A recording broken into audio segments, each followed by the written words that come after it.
कड़ी मेहनत जी, दूरदृष्टि जी, पक्का इरादा जी, और ईमानदारी, ये 4 चीजें अगर आप में है तो आप किसी भी मंजिल तक पहुंच सकते। जी, जब हम 84 में देवदत्त जी के साथ, 80 में देवदत्त जी के साथ जुड़े, तो जुड़ने के बाद उनके साथ हर उनके कार्यक्रम में भाग भी लेते थे, उनके चुनाव में भी जाते थे।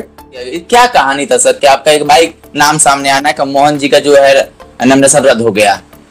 11 बजे जो अफवाह उड़ाया गया और जनरल न्यूज में न्यूज का दे करके कि इनका नामांकन रद्द हो गया है, और काफ़ी साजिश किया गया जिसकी वजह से असर पड़ा हमारे वोटों पर। मैं जानता था कि चुनाव जीतूंगा, श्योर थे? श्योर थे। मैं आज तक हारा ही नहीं किसी भी दौर में, और मैं हारने के लिए नहीं लड़ा था, जीतने के लिए लड़ा था, और जीत मेरे सामने थी। जिसको कहा जाता है बीजेपी बड़का झूठा पार्टी। अच्छा, तो इन लोगों के पास झूठ का एक पुलिंदा है। हाँ, कब कौन सा पुलिंदा खोलेंगे इसको तो हम सोच भी नहीं सकते हैं। अटैची है कि ना? अटैची है। मान लीजिए कि मेरा वोट है 170, उनका है 100, तो 100 लिख दिया गया मेरे नाम पर और 170 उनके नाम पर, नाम पे। तो गिनती भी पूरा हो गया। अपनों नहीं लूटा गैरों में कहाँ दम था। अच्छा, और किस्ती मेरी वहीं डूबी जहाँ पानी था। तो नहीं, भाजपा से तो हम नहीं हारे। हाँ, जीते हैं, भाजपा से तो जीते, छल कपट से हारे हैं। वैश्य समाज के लोगों के साथ क्या किया है आपने? आप एक भी काम गिना दीजिए कि वैश्य समाज के लिए कुछ किया हो आपने। आपने धर्म प्रसाद में सोना चांदी की दुकानें लूटी गई, नींद दहाड़े। सासा मुसा में दुकानें लूटी गई, इसी 3-4 महीना पहले की बात है। थावे में सोना चांदी की दुकान लूटा गया, गोपालगंज में हमला हुआ और सारण वगैरह बच गया तो बच गया, वहां भी गोली चली थी। क्या उपचुनाव में यहाँ पे एमआईएम से लड़ने से कोई मोहन प्रसाद जी को कोई इफेक्ट पड़ा, कोई नुकसान हुआ? आपके पास एक ही हथियार रह गया है, हिंदू मुस्लिम, मंदिर मस्जिद। तो आपने कितना फैक्ट्री दिया बिहार को? प्लान पर कितना काम आपने किया? बेरोजगारी पर आपने कितना काम किया? महंगाई पर आपने कितना काम किया? मोहन गुप्ता जी का इच्छा व्यक्ति होगा ना कि ना इस बार तो लड़ेंगे चुनाव, एक बार विधायक तो हमको ही बन जाएंगे साहब। देखिए, ये सब पार्टी पे छोड़ दीजिए, हमारी जाति पर मत जाइए कि हम बढ़िया समाज के हैं तो भाजपा है। हाँ। जिला के लोग जानते हैं। हाँ। मोहन प्रसाद गुप्ता 70 से लेके आज तक लालू यादव का साथ नहीं छोड़ा है, और मरने के दिन तक नहीं छोड़ेंगे। बड़ी बात कह रहे हैं आप। ऐसे तो... मोहन जी नमस्कार। नमस्कार। कैसे हैं सर? बहुत अच्छा है, ऊपर वाले से आशा है कि आप भी बहुत अच्छे होंगे। कहा जाता है कि बिजनेसमैन से एक जननेता बनने का सफर कैसे रहा मोहन गुप्ता जी का? देखिए, अंदर जो समाज से जुड़ने का जो ललक है जी, जो चीजें हैं वो तो बहुत पहले से है, और व्यवसायी होना कोई अच्छी, ऐसा थोड़ा कि अच्छी बात नहीं है। हम लोग जाति से बनिया है, और मेरा पेशा ही है बनिया का काम, व्यवसाय का काम करना। हम लोग भी ग्रेजुएशन किए, लेकिन लगातार व्यवसाय भी किए जी, और बहुत मेरा सफर बड़ा ही संघर्षपूर्ण रहा है। आपको शायद पता नहीं है कि हम जब 5वां-6वां में पढ़ते थे 6th क्लास में, उस समय से भी हम व्यापार जाकर बाजार में हरा मिर्चा बेचते थे, प्याज लहसुन भी बेचते थे। तो हम शुरू से ही कमाना और पढ़ना दोनों मैंने किया है। और सामाजिकता का जहां बात है, समाजवाद की जो बात है, वो 1977 में जेपी आंदोलन से हम अभी उस समय 10th क्लास में थे, उस समय से हम जुड़े और हमको ये समाजवादी विचारधारा के लोग अच्छे लगने लगे। और उस समय हम देवदत्त राय से जुड़े 80 में, और उसके बाद से लगातार कर्पूरी ठाकुर को फॉलो किए, लोहिया जी को फॉलो किए, ऐसे तमाम जो आपका अम्बेडकर जी को फॉलो किए। उसके बाद लगातार मेरे अंदर भी एक भावना आई कि अगर मौका मिलेगा तो हम भी चुनाव लड़ करके और समाज की सेवा करने का काम करेंगे। जैसे आपने कहा कि हम जब 5वां-6वां में पढ़ते थे तो पढ़ाई के साथ साथ सामाजिक कार्य में भी सहभागिता लेते थे, और हम बढ़िया समाज से हैं, हम मिर्चा भी बेचे हैं, हम धनिया भी बेचे हैं। तो आज वो मोहन गुप्ता जी जब फॉर्च्यूनर पर चलते हैं तो कैसा गर्व महसूस करते हैं अपने संघर्ष के दिन याद करके? अच्छा लगता है, और मैं तमाम जो नए नवयुवक हैं, जो नए नौजवान हैं, जो आज अभी 18, 20 साल, 22 साल के बाद जो बेरोजगारी से जूझ रहे हैं, उनके लिए मेरा एक संदेश आपके माध्यम से देना चाहेंगे कि मेहनत, कड़ी मेहनत जी, दूरदृष्टि जी, पक्का इरादा जी, और ईमानदारी, ये 4 चीजें अगर आप में है तो आप किसी भी मंजिल तक पहुंच सकते हैं। जी, और इसको मैंने फॉलो किया है। हमको याद है कि जितना भी बसें चलती थी, सरकारी बसें, सब पर लिखा रहता था जी, जी, कड़ी मेहनत, दूरदृष्टि, पक्का इरादा और ईमानदारी, लिखा रहता था। लिखा रहता था। हाँ। तो उसको मैंने पढ़ा था, बार बार पढ़ा था, और पढ़ने के बाद से मेरे दिमाग में उस समय से आया कि इन 4 चीजों को फॉलो करना चाहिए, और मैंने उसको फॉलो किया। और आपके सामने अर्श से लेकर आज फर्श से लेकर अर्श तक ईश्वर की कृपा है। हमने बिजनेसमैन और जो राजनीति का सफर रहा, इसलिए सवाल खड़ा किया कि आपने उपचुनाव में आपका नाम सामने आया। देखा जाता है कि आरजेडी के खाते में जो उपचुनाव का सीट था गोपालगंज 101 विधानसभा, वो आ गया। कांग्रेस के यहाँ उम्मीदवार लड़ते थे, लेकिन उपचुनाव में आरजेडी के खाता में चला गया। आपको उम्मीदवार भी बनाया गया, इस पे आप क्या कहेंगे? 1977 में यहाँ राधिका गुप्ता चुनाव लड़ी थी। हाँ, आदरणीय लालू प्रसाद यादव जी उनको टिकट दिए थे, कर्पूरी जी के नेतृत्व में सरकार भी बनी थी। उन दिनों से हम इस पार्टी से जुड़े हुए हैं। ये अलग बात है कि व्यवसाय की प्राथमिकता थी, लेकिन विचारधारा मेरे शुरू से ही समाजवादी था, समाजवादी विचारधारा से। इसी पार्टी से जुड़ के इसी पार्टी में अपना जीवन व्यतीत किए। तो कहीं ना कहीं मन में हमको था, जब हम 84 में देवदत्त जी के साथ, 80 में देवदत्त जी के साथ जुड़े, तो जुड़ने के बाद तो उनके साथ हर उनके कार्यक्रम में भाग भी लेते थे, उनके चुनाव में भी जाते थे। तो मौका मिला हमको पार्टी का सेवा की। इतना दिन तक व्यवसाय और राजनीति देवदत्त जी के साथ रह करके मैंने ये सफर पूरा किया, तो मौका मिला। चुनाव का परिणाम आपके सामने था, परिणाम आया भी, और आपका आरोप था जब चुनाव में आप हार गए, लेकिन आप कहे थे कि हम हार के भी जीते थे, क्योंकि इसमें आपने आरोप ठहराया था कुछ प्रशासनिक लोगों को, कुछ अपने प्रतिद्वंदी को भी अपने आरोपी ठहराया था कि हमारे नाम का जो है दुष्प्रचार किया गया, कहा गया कि हमारा नॉमिनेशन रद्द किया गया। क्या कहानी था सर? क्या आपका एक भाई नाम सामने आना का मोहन जी का जो है नॉमिनेशन रद्द हो गया? मुझे मेरे नाम का जब अनाउंस हुआ, मैं पहले से अपना लगा था कि हमको भी एक मौका मिलना चाहिए, और एकाएक मेरा नाम मेरे सामने आया। आदरणीय लालू प्रसाद यादव जी के आशीर्वाद से उन्होंने मुझ पर विश्वास किया और चुनाव लड़ने का मौका दिया। मैं जानता था कि चुनाव जीतूंगा, श्योर थे। मैं आज तक हारा ही नहीं किसी भी दौर में, चाहे व्यवसाय का दौर हो, चाहे हम टीम भी, बहुत सारे टीमों का हम नेतृत्व किए हैं।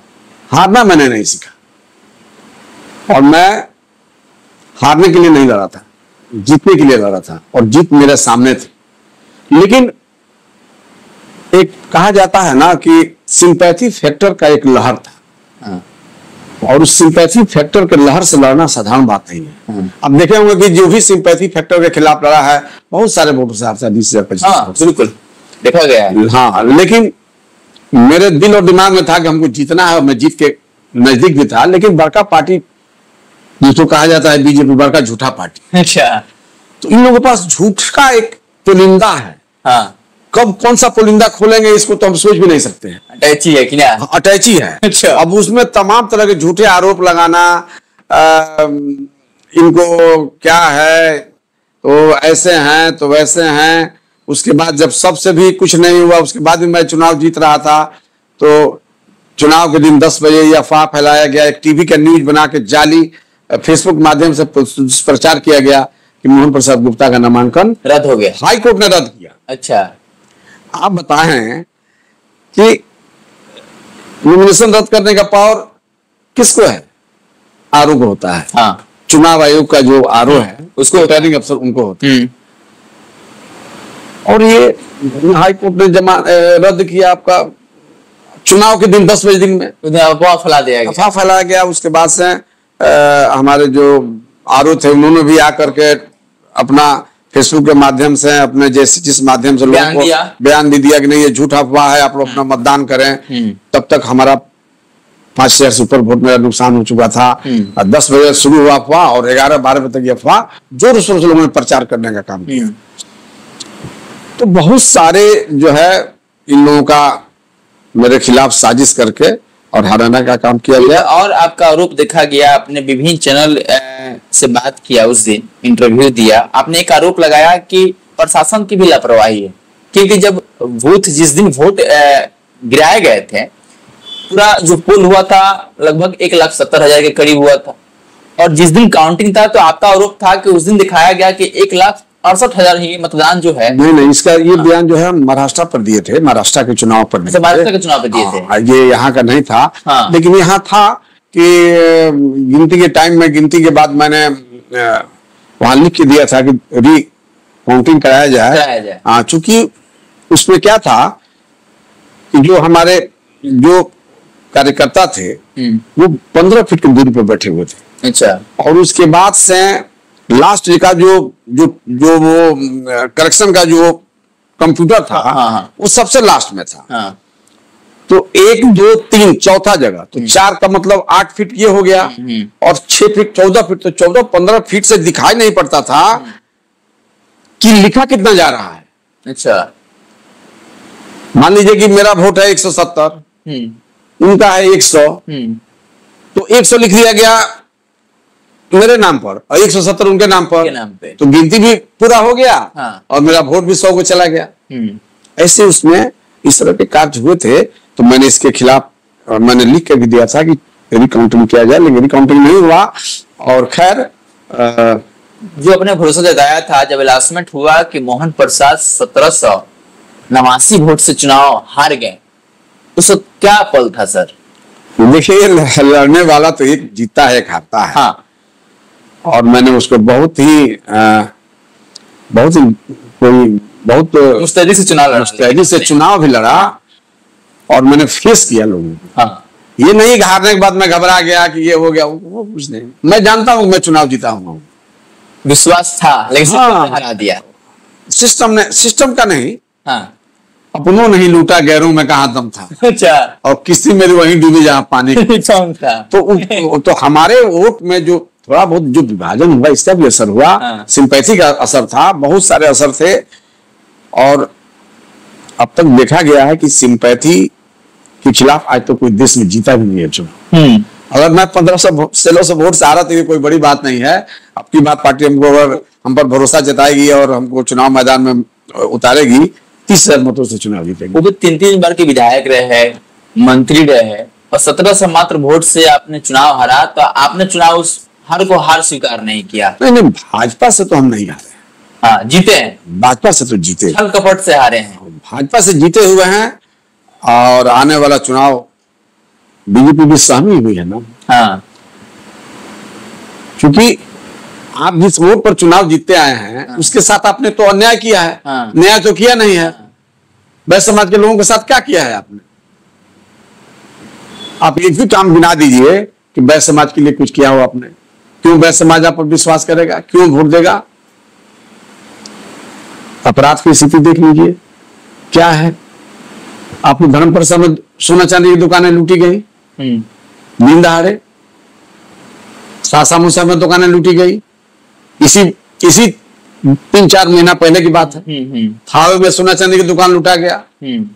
गोपालगंज में हमला हुआ और सारण वगैरह बच गया तो बच गया, वहां भी गोली चली थी। दिन दहाड़े जनपद भूषण भंडार पर 10 बजे दिन में, 11 बजे दिन में। तो कहाँ हम वैश्य समाज कहाँ सुरक्षित है? कहीं से सुरक्षित नहीं है बाबू। इसलिए वैश्य समाज अब की बार फैसला ले लिया है कि बदलाव लाएंगे और तेजस्वी को मुख्यमंत्री बनाएंगे। क्या उपचुनाव में यहाँ पे एमआईएम से लड़ने से कोई मोहन प्रसाद जी को कोई इफेक्ट पड़ा, कोई नुकसान हुआ? देखिए, मैं तो यही समझता हूं कि मैं सिंपैथी की वजह से चुनाव लड़ा।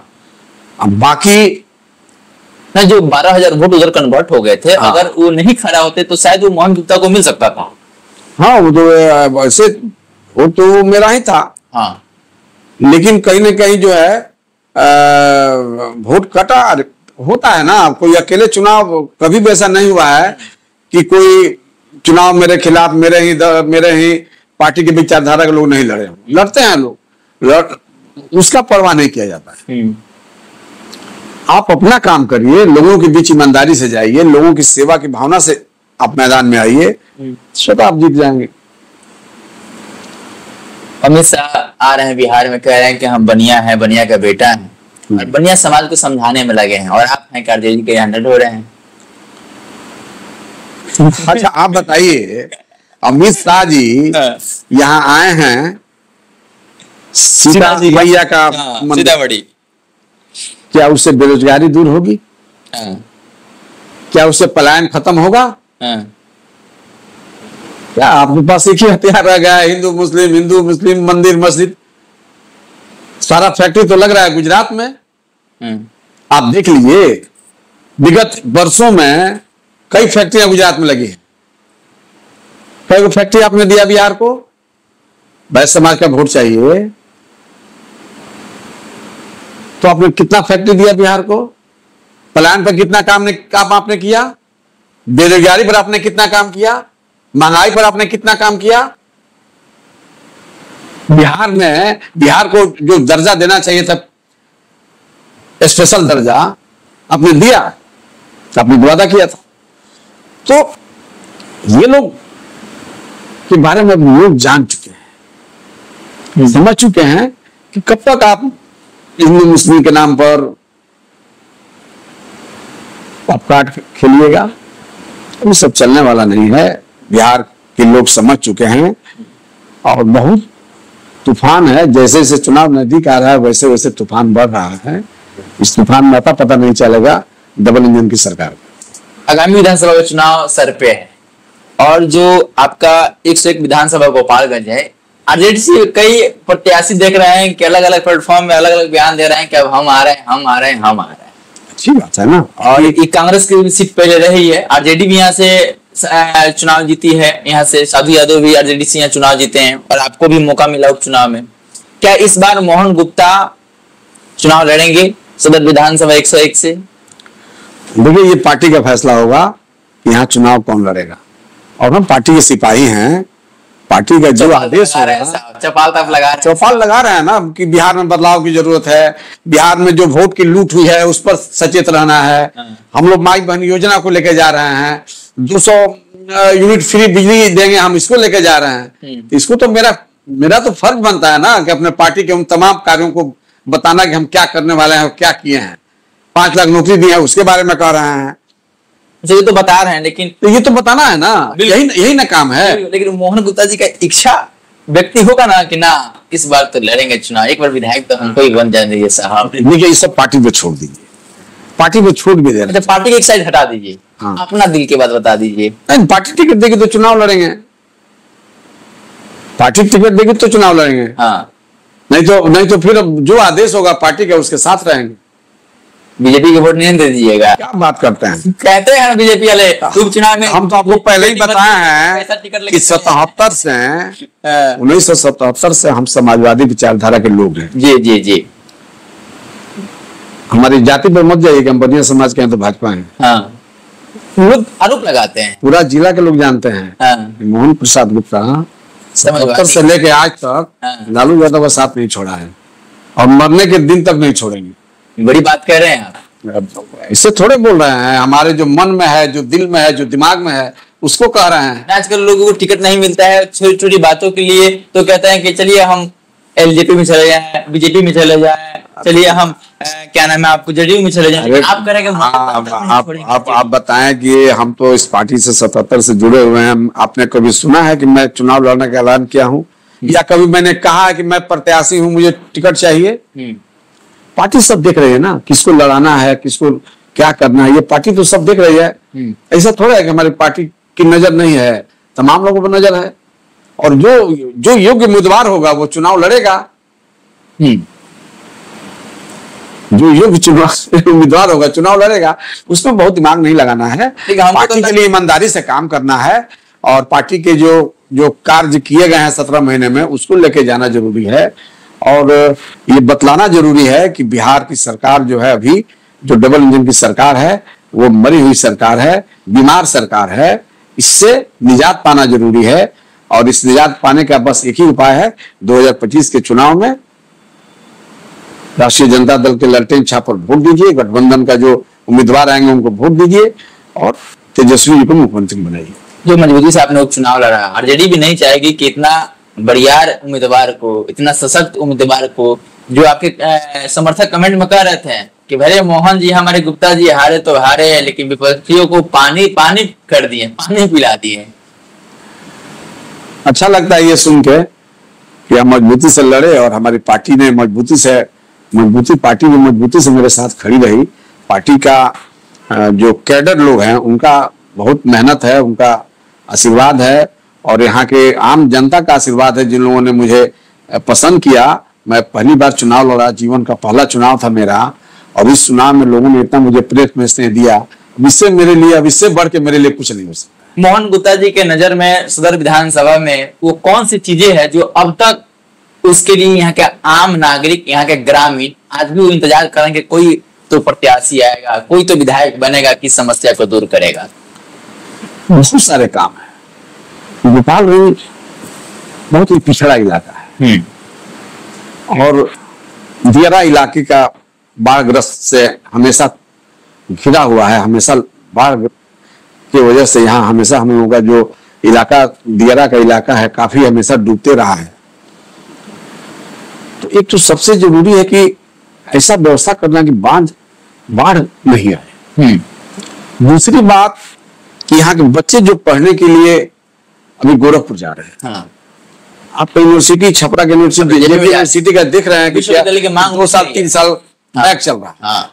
तो मैं चाहूंगा कि यहाँ यूनिवर्सिटी खुले, गोपालगंज का यूनिवर्सिटी हो, ताकि यहाँ के बच्चे बच्चियां जो बाहर पलायन कर रहे हैं, जिनके पास पैसा ना है, नहीं है, वो पढ़ाई छोड़ दे रहे हैं, तो एक यूनिवर्सिटी खुले ताकि यहाँ के बच्चे पढ़े लिखे और पढ़ाई और कमाई और सिंचाई और दवाई और कार्रवाई और सुनवाई का सरकार मेरी है। अच्छा, इसलिए उस पर काम हम लोग करेंगे। और स्वास्थ्य के मामले में देख लीजिए क्या स्थिति है। सवा से पानी पड़ जाता है तो देख लीजिए गंगा जी बहने लगती है। कोई अगर थोड़ा सा साधारण घटना में अगर किसी को कुछ जख्मी हो गया तो उसको रेफर कर दिया जाता है गोरखपुर, पटना। कहां से आके गरीब लोगों के पास पैसा? क्या संसाधन की कमी है? कौन सा संसाधन की कमी है? क्यों नहीं इस पर चर्चा करते हैं यहाँ के एमएलए? क्यों नहीं चर्चा करते हैं यहाँ के जो जनप्रतिनिधि हैं भाजपा के, जदयू के? क्या हो गया है? होना चाहिए ना। जनप्रतिनिधि का मतलब हुआ कि जनता का प्रतिनिधित्व करना, नहीं हो रहा है। इस पर काम, बहुत सारा काम है। अभी आप देखे होंगे कि 17 महीने में तेजस्वी यादव जी ने मेडिकल कॉलेज देने का काम किया हावड़े में, और 17 महीने में उन्होंने जमीन भी आवंटित करा लिया, सारे काम पूरा हो गए। और 17 महीने के बाद क्या हुआ? उसको पेंडिंग में डाल दिया गया। एक अस्पताल खुलने से कम से कम यहाँ 5,000 वहां बेरोजगारी भी हुई, 5,000 लोगों की रोजगार मिलता, वहां 2,000 डॉक्टर आते, सैकड़ों हजारों लोगों को वहां रोजगार मिलता, और जो गरीब लोग, जो तमाम यहाँ के लोग जो पटना और गोरखपुर पलायन कर रहे हैं, उनका एक सुविधा हो जाता। यहाँ खुलने से आपको यहाँ जो है आपको मोतिहारी से लिए हुए इधर छपरा सब पकड़ के ये सारे लोग यहाँ आते। तो काम करने की आपकी क्षमता है नहीं। तो तेजस्वी यादव जी ने कहा था कि हमारी सरकार बनेगी तो 10 लाख नौकरी देंगे जी। आपने कमेंट किया था कि कहां से आएगा? हाँ, जेल से आएगा। कहां से आया? पापा के पास लाएंगे। यही तेजस्वी यादव जब मुख्यमंत्री हुए तो 5 लाख सरकारी नौकरी एक बार में गांधी मैदान में खड़ा कर देने का काम। इच्छा शक्ति नहीं है, काम करने की इच्छा शक्ति नहीं है। लोग कहते हैं कि तो नीतीश जी का अगुवाई था, वो अपने आप को क्रेडिट ले लिए, कहां से दे दिए? बीमार सरकार है ना। अब हम ही बीमार पड़ जाएंगे तो हमसे कोई काम होगा? तो होगा नहीं। स्वस्थ सरकार चाहिए, स्वस्थ सोच चाहिए, स्वस्थ व्यक्तित्व चाहिए, और वो व्यक्तित्व, वही स्वस्थ सोच जो है वो तेजस्वी जी के पास है। पूरा बिहार इस बात को मान चुका है। जितने भी नौजवान हैं, चाहे किसी भी धर्म, किसी भी जाति, किसी वर्ग के हो, आप किसी से पूछ लीजिए, सब लोगों के मन में यह है कि एक अब की बार तेजस्वी सत्ता। ये मैं नहीं कह रहा हूँ, मैं कहूंगा तो बोलिएगा कि पार्टी क्या इसलिए कह रहे हैं। हाँ। पूरे बिहार के लोग कह रहे हैं। यहाँ के जिला के जो बीजेपी के जिला अध्यक्ष जी हैं संदीप गिरी जी, वो बार बार कहते हैं कि इस बार के चुनाव में जो 6 विधानसभा है आरजेडी के जमानत न जब्त करा दी तो फिर कहिएगा, इस पे क्या है? काम है कहना, काम है कहना, तो गाना नहीं है। गैरों का क्या काम है कहना, ये सब है तो कहने दीजिए ना, कहने का शौकीन है आप। हाँ। एक बात ये था कि आप अपने नेतृत्व में जो गोपालगंज में राजा पंडाल बनवाते हैं, भव्य रूप से दशहरा होता है, जो उसमें भगदड़ हुआ था उसका क्या असर था? उसमें था कि बहुत ज्यादा भीड़ हो गई थी, क्या होता है? भगदड़ तो हुआ था, हमारे पंडाल में नहीं हुआ था, इधर रोड पे हुआ था। हाँ। भीड़ काफी हो गई थी, पूरे बिहार के लोग आ गए थे। हाँ। और बड़ी खुशी की बात है कि यहाँ के दशहरा को खास तौर से राजा पूजा समिति को देखने के लिए दूर दराज से लोग आते हैं। और घटना है, घटना कभी घट सकती है, वो नहीं है। जैसे कितना खर्चा करते हैं राजा पंडाल में आप लोग? बहुत खर्च होता है। और तब भी सर अभी माता जी की कृपा है, कहाँ से आ जाता है, कैसे हो जाता है, ये हमें को समझ में नहीं आता। अच्छा। तो एक ईश्वरीय देन है, इसको तो मानना पड़ेगा, हम तो मानते हैं। हाँ। शुरू से लेकर आखिरी तक ये मानते हैं कि ये उन्हीं की कृपा है, और अपना पूजा वो अपने करवा लेती हैं। 10 लाख 20 लाख जितना लगना हो बता देंगे कि यहाँ लगेगा, यहाँ से आएगा, यहाँ से लगा देना। अच्छा। हमको नहीं लगता है कि कभी हम लोग का पैसा घटता हो, किसी साल नहीं हुआ है, घटा है। हर साल 1 लाख 2 लाख बचिए जाता है, घटता नहीं। अगर इस बार अगर आरजेडी सदर विधानसभा 101 अगर आरजेडी के खाता में सीट जाता है, अगर संभवतः आपको टिकट मिल जाता है, तो मोहन प्रसाद का सबसे पहले प्राथमिकता यहाँ के लोगों के लिए काम करने का क्या रहेगा? अभी तो बताए बहुत सारे कार्य हैं। यहाँ क्या हुआ क्या है? शिक्षा के क्षेत्र में, स्वास्थ्य के क्षेत्र में, बाढ़ के क्षेत्र में क्या कुछ है, देख लीजिए ना। इन सारे रुके हुए कार्यों को में तेजी लाना, यहाँ मेडिकल कॉलेज जल्दी से जल्दी खुले, उस पर काम करना, यूनिवर्सिटी विश्वविद्यालय खुले, उस वो लगना, जो सड़कें, जो कनेक्टिंग रोड है, जो गांव की सड़कें हैं जिन पर आज तक कोई काम नहीं हुआ है, नाला नहीं है, उनको देखना कि कैसे होगा, कैसे उसको काम को आगे बढ़ाना। बहुत सारे काम हैं। अच्छा, बात को छोड़िए, तेज प्रताप तेजस्वी में कौन रहता है?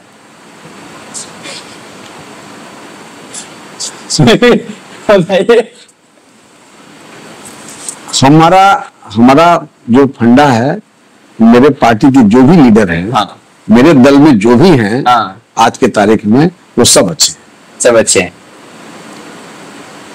मोहन गुप्ता जी अपने क्षेत्रवासियों से इस वीडियो के माध्यम से क्या अपील करना चाहेंगे? हम अपील करना चाहेंगे कि बिहार की स्थिति बहुत दयनीय है, और अब जरूरत आ गई है कि आप सब लोग एकजुट होकर, एक मत होकर के तेजस्वी यादव जी को आशीर्वाद दें, उनको मुख्यमंत्री बनाने में सहयोग करें, अपना एक वोट दें। और अभी जो एक वोटबंदी चला हुआ है, वो एक नोटबंदी चला था, जिसमें आप लोगों का रुपया का गबन हुआ था। नोटबंदी में कितना क्या हुआ आपसे छिपा नहीं है। अभी एक वोटबंदी चल रहा है, उससे सावधान रहना है। अपना एक वोट लड़ के झगड़ के जैसे भी अपने वोट को जो है उसमें वोटर लिस्ट में अपना नाम अंकित करवाना है। और पुनः आप लोग से आशीर्वाद चाहेंगे कि एक बार बिहार में बदलाव करिए और एक स्वस्थ सरकार बनाइए। तेजस्वी यादव जी के नेतृत्व में एक बार मौका दीजिए। हमको लगता है कि अगर आपने ये मौका दिया तो बहुत सारे कार्य हैं, बहुत सारे ऐसी चीजें हैं जिसको नया जोश, नया उमंग के साथ तेजस्वी जी लाने का काम करेंगे।